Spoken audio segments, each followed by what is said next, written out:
நேயர்களே வணக்கம். ராஜயோக தியானம் என்ற நிகழ்ச்சியில் உங்களை சந்திப்பதில் மிக்க மகிழ்ச்சி அடைகிறேன். கடந்த நிகழ்ச்சியில் பிரஜாபிதா பிரம்மா குமாரி ஈஸ்வரிய விஸ்வவித்யாலயத்தின் அமைப்பை பற்றி நிறைய விஷயங்களை நம்ம தெரிந்து கொண்டோம்.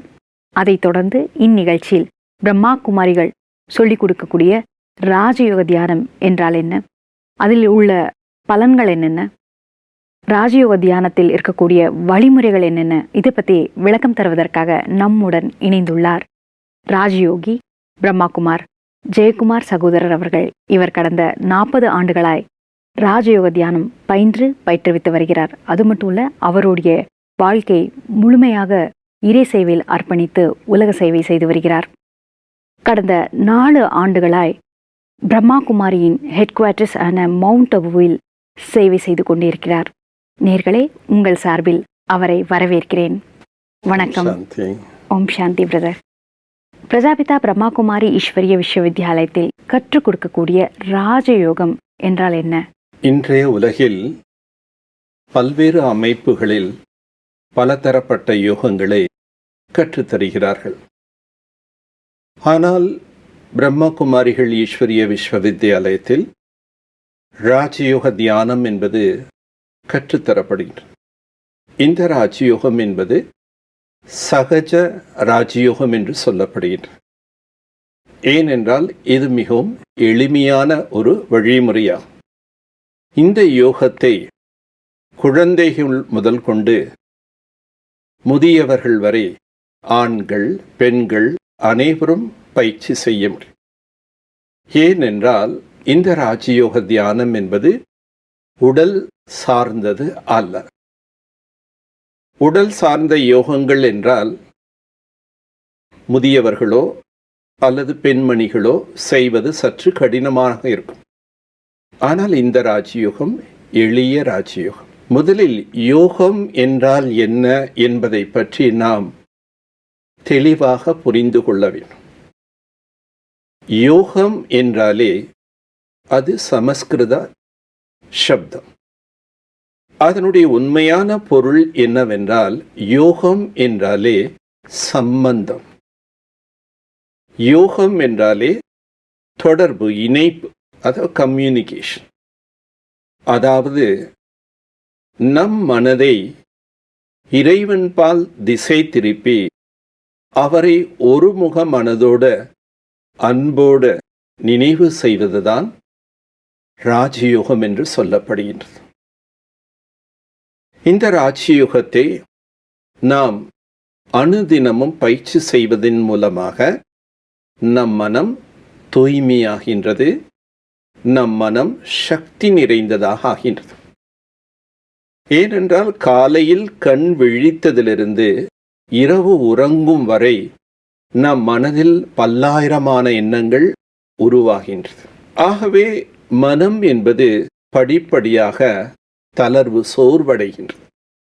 ஆகவே தான் சில நேரம் சொல்கிறோம், என் மைண்ட் ரொம்ப டிஸ்டர்பன்ஸாக இருக்கு, என் மனசு ஒரே போர் அடிக்குது, என் மனசு பெஜாராக இருக்கு, என் மைண்டு டென்ஷனாக இருக்கு, என் மைண்ட் ஒரே குழப்பமாக இருக்குன்னு சொல்கிறது காரணமே என்னன்னா, பல ஆயிரம் எண்ணங்களை எழுப்பி நம் மனம் பலகீனம் அடையுது. உடல் பலகீனாகும்போது தானாகவே நமக்கு தோணுது, எதாவது சாப்பிடணும், இல்லை கொஞ்ச நேரம் தூங்கணும். ஏன்னா தூங்கும்போது அந்த பாடி திரும்பி ரிஃப்ரெஷ் ஆகிடுது. சாதாரண ஒரு பொருளே எடுத்துக்கோங்க, மொபைலே எடுத்துக்கோங்க, நீங்கள் யூஸ் பண்ணிகிட்டே இருந்தால் ஆட்டோமேட்டிக்காக அது டிஸ்சார்ஜ் ஆயிடுது. டிஸ்சார்ஜ் பேட்ரின்னு எதை சொல்கிறோன்னா, அதுக்குள்ளே இருக்கக்கூடிய பேட்ரிக்குள்ளே இருக்கக்கூடிய காம்பனன்ட்ஸ் சீராக இருக்காது. எந்த பொசிஷனில் அந்த காம்பனன்ட்ஸ் உள்ளே இருக்கணுமோ அது இருக்காது, ஏற்குமாறாக இருக்கும். திரும்பி ஒரு பவர், எலக்ட்ரிசிட்டி பவரில் கனெக்ஷன் கொடுக்கும்போது அந்த உள்ளுக்குள்ளே இருக்கக்கூடிய காம்பனன்ட்ஸ், பேட்டரியினுடைய செல்ஸ் சீராகும்போது அது திரும்பி ஒர்க் ஆகுது, அதை ரீசார்ஜ்னு சொல்கிறோம். அதே மாதிரி தான் நம்முடைய மனதில் எழக்கூடிய எண்ணங்களால் நம்முடைய மனம் கூட டிஸ்சார்ஜ். பட் இன்னைக்கு நாம் இந்த மனசை நம்ம ரீசார்ஜ் பண்ணுறோமா? இன்னைக்கு பொதுவாகவே பார்த்தீங்கன்னா நம்ம சின்ன குழந்தைகள் இருந்து நமக்கு கற்றுக் கொடுத்தாங்க. என்ன கற்றுக் கொடுத்தாங்க? எப்படி சாப்பிடணும், எப்படி பேசணும், எப்படி நடக்கணும், எப்படி ட்ரெஸ் போட்டுக்கணும், இதெல்லாமே சொல்லி கொடுத்தாங்க. ஆனா யாராவது நமக்கு சொல்லி கொடுத்துருக்காங்களா மனதுல எப்படிப்பட்ட எண்ணங்களை நாம எழுப்பணும், கிடையாது. யாருமே சொல்லி கொடுக்கல. எப்படிப்பட்ட எண்ணங்களை நம்ம எழுப்பக்கூடாது தெரியல. தெரியாது. ஆனா நம்ம ஆத்திச்சூடியிலேயே 1ஆம் வகுப்புல ஆத்திச்சூடியிலேயே நம்ம என்ன பாடியிருக்கோம்? ஓதாமல் ஒரு நாளும் இருக்க வேண்டாம், ஆமா. ஒருவரையும் பொல்லாங்கு சொல்ல சொல்ல வேண்டாம், வேண்டாம். மனம் போன போக்கெல்லாம் போக போக வேண்டாம் வேண்டாம். அப்படின்னு மனம் போன போக்கெல்லாம் போக வேண்டாம்னு பாடியிருக்கும். ஆனா இன்னைக்கு மனிதனுடைய மனம் எப்படி இருக்கு? நான் நினைக்கிறதா ரைட்டு, என் மனசுக்கு ஆசையா இருக்கு, என் மனசுக்கு விருப்பம் இருக்கு, மனம் போன போக்குல போறான். அந்த மனதை சீர்திருத்தவோ மனதை சக்திசாலியாக ஆக்கவோ இன்னைக்கு மனிதனுக்கு தெரியல. அப்படி அது செய்யணும்னு சொன்னலாம், இதெல்லாம் செய்ய எனக்கு நேரமே இல்லைன்னு சொல்லும். இந்த இடத்துல ஒரு சின்ன கதை நான் சொல்ல விரும்புறேன். கண்டிப்பா.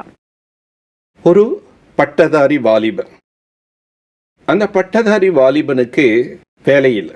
அப்ப அவன் கடத்தெருவில் போகும்போது ஒரு டிம்பர் மார்ட் மரக்கடைக்கு முன்னாடி ஒரு போர்டு தொங்குது, இங்கு வேலைக்கு வாலிபர்கள் தேவை. அவனுக்கு அந்த போர்டை பார்த்தோன்னே ரொம்ப பூரிப்பு. ஆஹா, நமக்கு வேலையே கிடைக்கலன்னு நினைச்சோம், இங்க வேலைக்கு ஆள் தேவைன்னு போட்டிருக்காங்க. உடனே வேகமா ஓடுறான். இப்போ முதலாளி சந்திச்சு, ஐயா வணக்கம், வேலைக்கு ஆட்கள் தேவைன்னு போர்டை பார்த்தேன், எனக்கு வேலை வேணும். நீ என்னையா படிச்சிருக்கேன்? நான் பட்டம் வாங்கினவங்களெல்லாம் இங்கே வேலையே இல்லை அப்படின்னு. ஐயா அப்படி இல்லையா, என்னுடைய குடும்ப சூழ்நிலை பட்டத்தை எல்லாம் பார்க்காத, நீங்கள் என்ன வேலை கொடுத்தாலும் நான் செய்கிறேன் அப்படின்னு அந்த வாலிபன் அந்த முதலாளிகிட்ட ரொம்ப தாழ்வாக கேட்டுக்கிறார். அப்போ உடனே அவர் சொல்றாரு, ஓகே சரி நான் உங்களுக்கு வேலை தரேன்னு சொல்லிட்டு ரம்பத்தை கொடுத்துட்டு மாந்தோப்பு கூட்டிட்டு போய் இதில் இருக்கக்கூடிய மரத்தை எல்லாம் நீ அறுத்து கொடுக்கணும். நீ எவ்வளோ மரம் அறுக்கிறியோ அதுக்கேற்றது போல உனக்கு கூலி கிடைக்கும். ஒரு மரம் அறுத்தைன்னா உனக்கு 25 ரூபா கூலி. இப்போ முதல் நாள் அவர் ரொம்ப சந்தோஷமா மரத்தை அறுக்கிறான். அன்னைக்கு கிட்டத்தட்ட ஒரு 8-10 மரம் அறுத்துட்டான். ஒரு மரத்துக்கு 25 ரூபான்னா 10 மரத்துக்கு அவனுக்கு 250 ரூபா அன்னைக்கு கூலி கிடைச்சது. அவனுக்கு ரொம்ப பூரிப்பு. ஆஹா, என்னுடைய குடும்பத்தில் இருக்கக்கூடிய பெற்றோர்களுடைய பசியை நான் தீர்க்க முடியும், என் குடும்ப நிர்வாக செலவுக்கு இந்த பணம் ரொம்ப உதவியா இருக்கும் அப்படின்னு நினைச்சிட்டு வீட்டுக்கு கொண்டு போய் தாயாரிடம் அதை கொடுக்குறான். அம்மா எனக்கு வேலை கிடைச்சிருச்சு, இனிமேல் நான் டெய்லி வேலைக்கு போறேன். ஏன்னா அவன் படித்த பட்டத்தில தூக்கி போட்டேன், இந்த வேலை கிடைச்சாலும் ஓகேன்னு. மறுநாள் அதே மாதிரி சந்தோஷமா மரம் அறுக்கிற வேலைக்கு போறான். அந்த மரத்தை ஃபுல் டே அறுத்தாலும் அன்னைக்கு 8 மரம் தான் அவனால் அறுக்க முடிஞ்சது.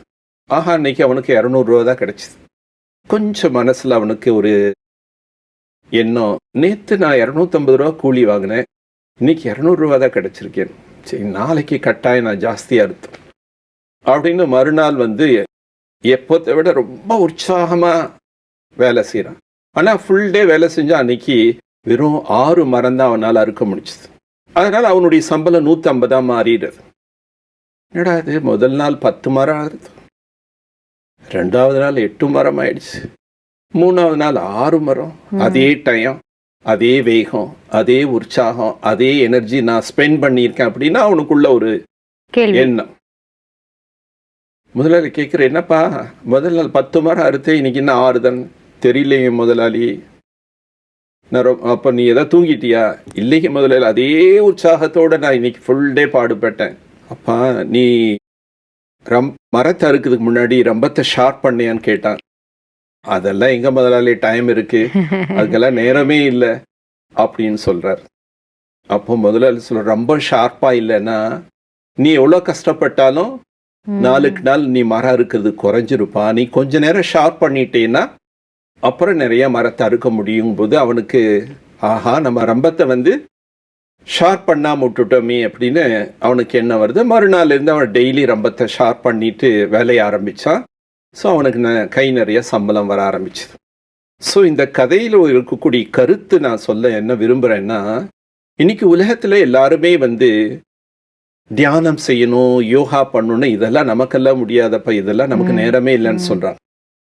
ஆனா இது புரிந்து கொள்ள வேண்டிய ஒரு முக்கியமான விஷயம், நம் மனதுக்கும் சக்தி என்பது மிக மிக அவசியமானது.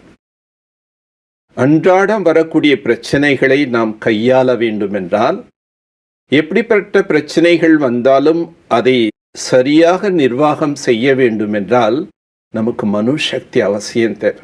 ஏனென்றால் மனதில் எண்ணங்கள் எழுப்ப எழுப்ப மனமும் தளர்ச்சியடைகின்றது, மனமும் பலகீனம் அடைகின்றது. இந்த ராஜயோக பயிற்சி என்பது தினமும் நாம் அதிகாலையில் எழுந்து ஒரு 20 நிமிடம் அமைதியாக அமர்ந்து இறைவனை அன்போடு நினைவு செய்யும்போது நம் மனம் சக்திசாலியாக மாறுகின்றது. இதன் பலனாக முழு நாள் செய்யக்கூடிய செயல்களின் திறமைகள் வளருகின்றது. உங்களுடைய வேகம் அதிகரிக்கின்றது, உங்களுடைய மனம் ஒருமைப்பாடு அடைகின்றது, உங்களுடைய செயல்களில் பர்ஃபெக்ட்னஸ் வருது. ஏன்னா மன சிதறல்கள் என்பது குறைந்து நீங்க எந்த செயலை செய்கின்றீர்களோ அந்த செயலில் மனம் ஒருமுகமாக செய்யக்கூடிய ஆற்றல் பெருகுகின்றது. அதனால ராஜயோக தியானம் என்பது மனதை இறைவன் கிட்ட ஒருநிலைப்படுத்தி அவரை அன்போடு நினைவு செய்வதுதான் ராஜயோகம். இந்த ராஜயோகத்தின் மூலம் நம்முடைய மனம் புத்தி என்பது சக்திசாலியாக ஆகின்றது. அதன் பலனாக நம் செயல்களை சிறப்பாக நாம் செயலாற்ற முடியும். பக்தி யோகம், கர்ம யோகம், புத்தி யோகம், இந்த மாதிரி நிறைய யோகங்கள் இருக்கு. இந்த யோகங்களுக்கும் ராஜயோகமும் எப்படி தனிப்பட்டதாக இருக்கு, அதை பத்தி கொஞ்சம் சொல்லுங்க பிரதர். ராஜயோகம் என்பது தலை சிறந்த யோகம், மேலான யோகம் என்று கீதையில் கூறப்பட்டிருக்கின்றது. ராஜயோகம் புராதனமான யோகம், பழமையான யோகம் என்றும் கூறப்பட்டிருக்கின்றது. இந்த யோகத்தை ஏன் ராஜயோகம் என்று சொல்லப்படுகிறது? ராஜா மீன்ஸ் அதிகாரி. இந்த ராஜயோகத்தை நாம் பயிற்சி செய்வதன் மூலமாக நமக்குள் கண்ட்ரோலிங் பவர், மேலும் ரூலிங் பவர், நாம் நம்மை கட்டுப்படுத்தும் சக்தியும் நாம் நம்மீது ஆதிக்கத்தை செலுத்தும் சக்தியும் இந்த ராஜயோகத்தால் நாம் பெற முடியும். இன்று மனிதன் தன்னுடைய மனதை கட்டுப்படுத்த தெரியவில்லை. இன்று மனிதன் தன்னுடைய ஐம்புலன்களை கட்டுப்படுத்த தெரியவில்லை. உதாரணமா பார்த்தீங்கன்னா, நான் பார்க்கக்கூடாதுன்னு நினைச்சேன், ஆனா என் கண் அந்த பக்கம் பார்த்துருச்சு. நான் பேசக்கூடாதுன்னு நினைக்கிறேன், ஆனா என்னையே தெரியாம நான் கோபமா பேசிட்டேன். டங் ஸ்லிப்னு கூட சொல்லுவாங்க. ஆக தன்னுடைய சென்ஸ் ஆர்கன்ஸை நம்மளால கட்டுப்படுத்த தெரியல, நம்முடைய மனதை கட்டுப்படுத்த தெரியல. காரணம் சக்தி இல்லாதனால். பட் ராஜயோகத்தை நாம் செய்யும்போது நாம் ஐம்புலன்களுக்கும் ராஜாவாக மாற முடியும், நம்முடைய மனம் புத்திக்கும் நாம் ராஜாவாக மாற முடியும். ஆகவே இந்த யோகத்தை Rajayoga, king of all yoga என்று கூறுகின்றோம். ஏன் இதனை கிங் ஆஃப் ஆல் யோகா என்று கூறப்படுகின்றது? அனைத்து யோகத்துக்கும் மேலான யோகம் ராஜயோகம் என்று ஏன் சொல்லப்படுகின்றது என்றால், இந்த ஒரு ராஜயோகத்தில் மற்ற அனைத்து யோகங்களும் அடங்கி உள்ளது. இதை பக்தி யோகம் என்று கூறலாம், புத்தி யோகம் என்று கூறலாம், ஹட்டயோகம் என்று கூறலாம், கர்மயோகம் என்று கூறலாம், சந்நியாசி யோகம் என்றும் கூறலாம். இந்த ஒரு யோகத்தில் அனைத்து யோகமும் அடங்கியுள்ளது. இந்த ராஜயோகத்தை ஏன் கர்மயோகா என்று கூறுகின்றோம்? ராஜயோகத்தை நாம் பயிற்சி செய்வதற்காக நம்முடைய குடும்பத்தையோ, நம்முடைய கடமைகளையோ, நம்முடைய பொறுப்புகளையோ விட வேண்டிய அவசியம் இல்லை. கர்மத்தை, கர்மம் என்றால் செயல்கள், செயல்களை செய்து கொண்டே இறைவனை அன்போடு நினைவு செய்து நாம் செயலாற்ற வேண்டும் என்றுதான் கற்றுத்தரப்படுகின்றது. இந்த பூமிக்கு நாம் கர்ம சேத்திரம் என்று கூறுகின்றோம். இந்த உடலை நாம் கர்ம இந்திரியங்கள் என்று கூறுகின்றோம். ஆக இந்த கர்ம சேத்திரத்தில் நாம் இந்த கர்ம இந்திரியங்கள் மூலமாக கர்மங்களை செய்வதற்காகத்தான் இந்த பூமிக்கு வந்துள்ளோம்.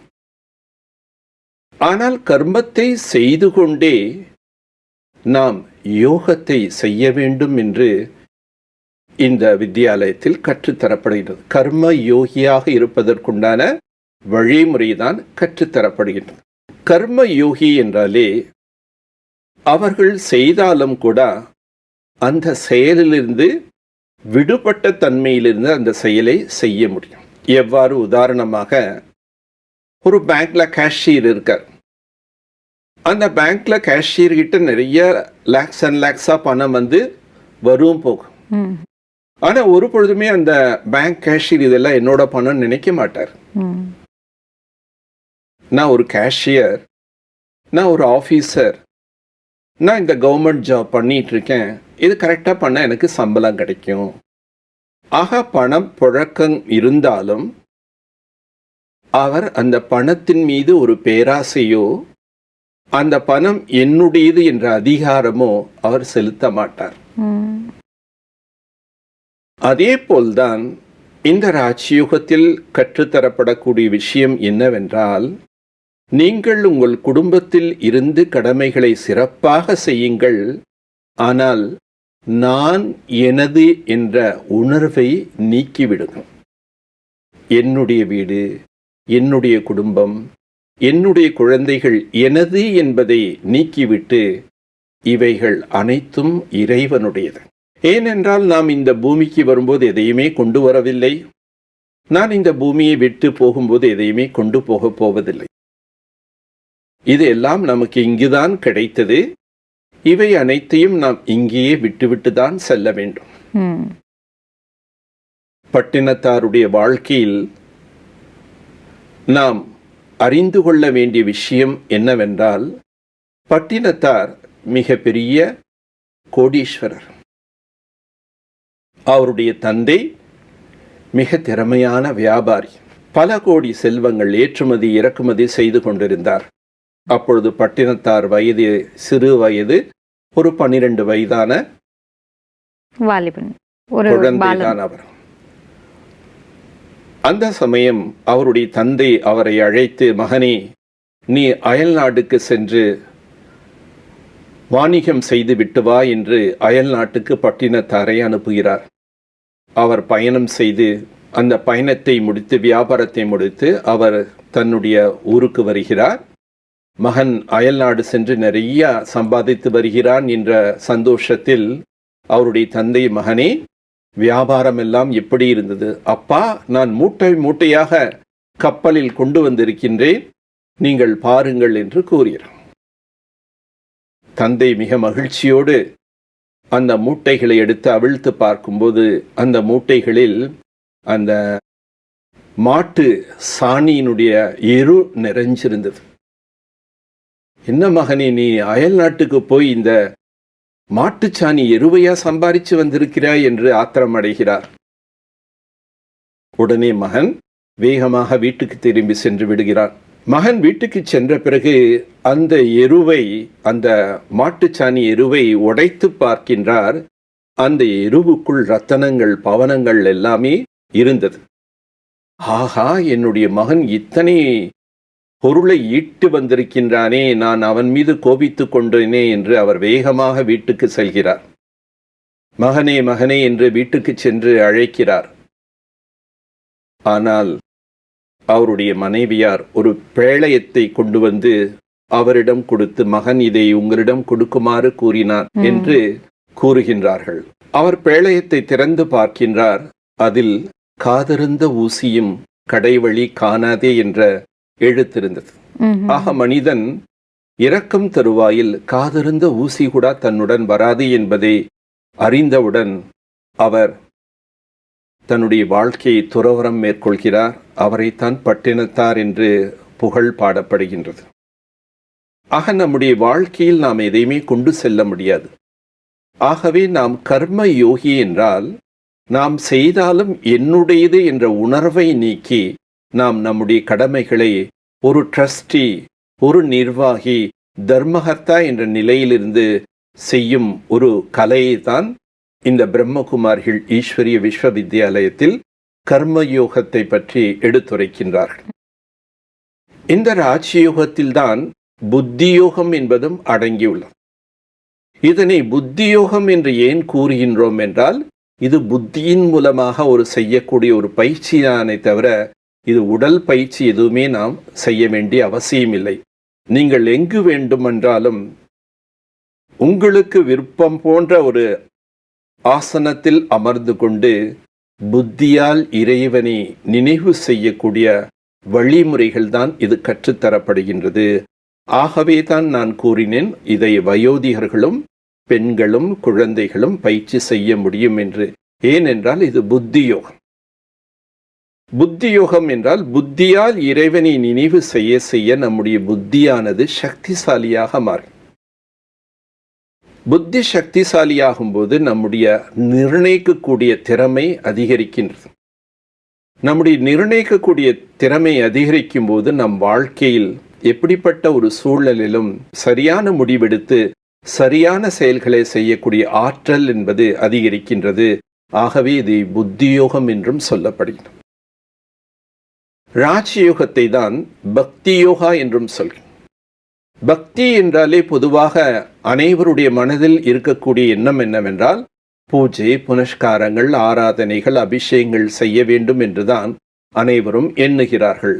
ஆனால் உண்மையில் பக்தி என்றாலே லவ் அண்ட் டிவோஷன், இறைவன் மேல் நாம் செலுத்தக்கூடிய அன்பு, இறைவனுக்காக நாம் செய்யக்கூடிய அர்ப்பணிப்பு, தியாகம், இதைத்தான் பக்தி என்று சொல்லப்படுகின்றது.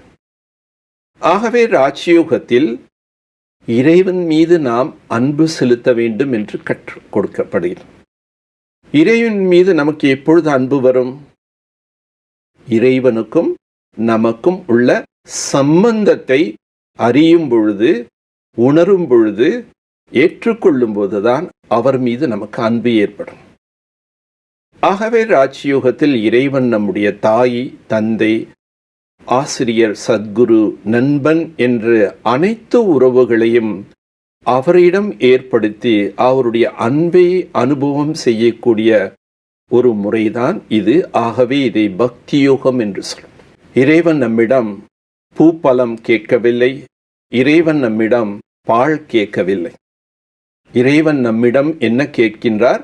உங்கள் மனதை பால் போல் தூய்மையாக ஆக்கி உங்கள் மனதை என்னிடம் அர்ப்பணம் செய்யுங்கள் என்று கூறுகிறார். நம்முடைய மனதை பூ போன்று மென்மையாக ஆக்கி மனதை நாம் அர்ப்பணிக்க வேண்டும். அதைத்தான் பூஜை செய்யும்போது நாம் இப்படி செய்கிறோம். இப்படி ஒரு பொழுதும் செய்ய மாட்டோம். ஏன் இப்படி செய்கின்றோம் என்றால், என்னை உன்னிடம் அர்ப்பணிக்கின்றேன். சோ இறைவனிடம் நம்மை அர்ப்பணித்தல் தான் பக்தி யோகம் என்று சொல்லப்படுகின்றது. ஆக அன்பும் தியாகமும் அர்ப்பணிப்பும் இருக்கக்கூடிய ஒரு காரணத்தினால் இந்த ராஜயோகத்தை பக்தி யோகம் என்று சொல்லப்படுகின்றது. பிரம்மா குமாரி அமைப்பில் சொல்லிக் கொடுக்கக்கூடிய ராஜயோக தியானம் என்றால் என்ன, அதை பற்றி ரொம்ப அழகாக விளக்கம் தந்ததற்காக, இந்த நிகழ்ச்சியில் கலந்து கொண்டதற்காக நன்றி. ஓம் சாந்தி பிரதர். பிரஜாபிதா பிரம்மா குமாரி ஈஸ்வரிய விஸ்வவித்யாலயத்தின் அமைப்பில் சொல்லிக் கொடுக்கக்கூடிய ராஜயோக தியானம் என்றால் என்ன, அதை பற்றி நம்ம தெரிந்து கொண்டோம்.